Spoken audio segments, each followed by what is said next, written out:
D'abord, je reviens vers vous, Tiffaine, parce que vous êtes venu les bras chargés de cadeaux et vous allez nous donner quelques idées à quelques semaines de Noël. Et oui, les lettres au Père Noël sont en train de partir.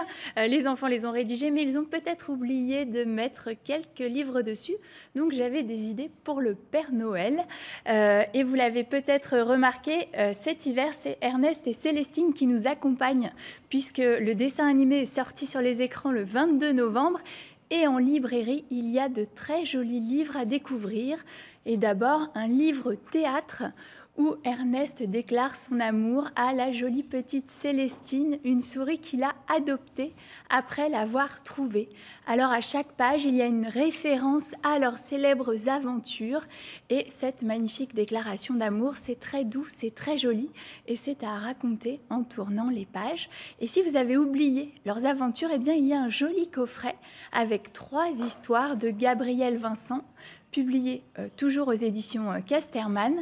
C'est très joli. On redécouvre évidemment le plaisir que Célestine et Ernest ont à être ensemble. Voilà, je vous le conseille vraiment puisque ce sont des héros positifs qui parlent aux enfants dès 3 ans. C'est vraiment très mignon et pour passer Noël, c'est excellent. Et puis il y a une bonne nouvelle pour ceux qui ne sont pas très livres. Vous avez aussi pensé aux jeux, et notamment aux jeux de société pour les plus jeunes. Oui, parce que les éditeurs adorent en fait transformer les héros de papier en livres. Alors Lou, le prince de Motordu, avait déjà leur jeu.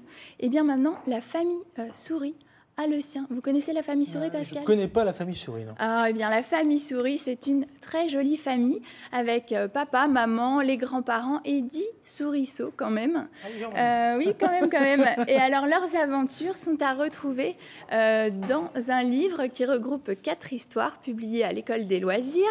Et alors, la famille Souris, le principe, c'est qu'on suit la vie quotidienne de cette famille, leurs jeux, on va dire leur vie quotidienne, les repas pris ensemble.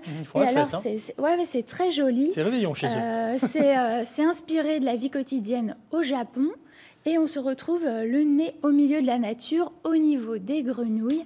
C'est merveilleux, les dessins sont très jolis, ça plaît beaucoup aux enfants. C'est un livre du japonais, donc Kazuo Iwamura.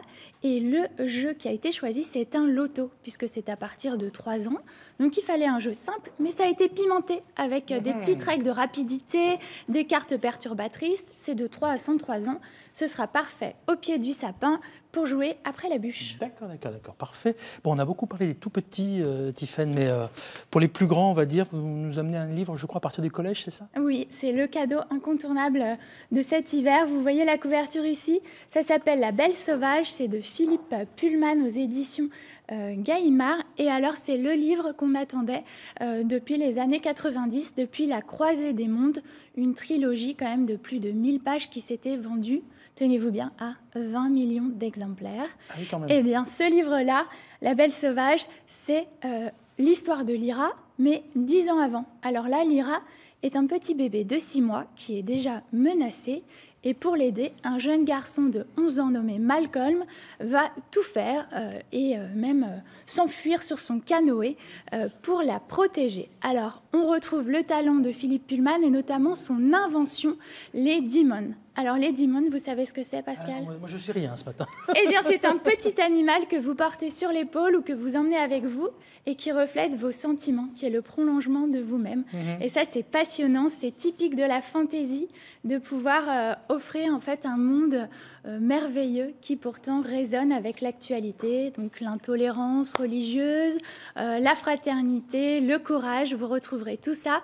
C'est vraiment un plaisir de le lire à partir du collège. Et jusqu'à l'âge adulte, franchement, faites-vous plaisir, c'est pour tout le monde. À mettre au pied du sapin, c'est idéal, je vous le conseille. Super, merci pour toutes ces infos, Tiffaine, qu'on retrouve évidemment sur france3.fr. Et puis parce que c'est vous, un petit bonus, allez vite, 20 secondes. Allez, très vite, je vous conseille Nos vacances de Blex Bolex, parce que c'est quand même le livre qui a reçu les pépites d'or au Salon du Livre de Montreuil. Ça veut dire, selon le jury, que c'est le meilleur livre de l'année qui concourt là-bas.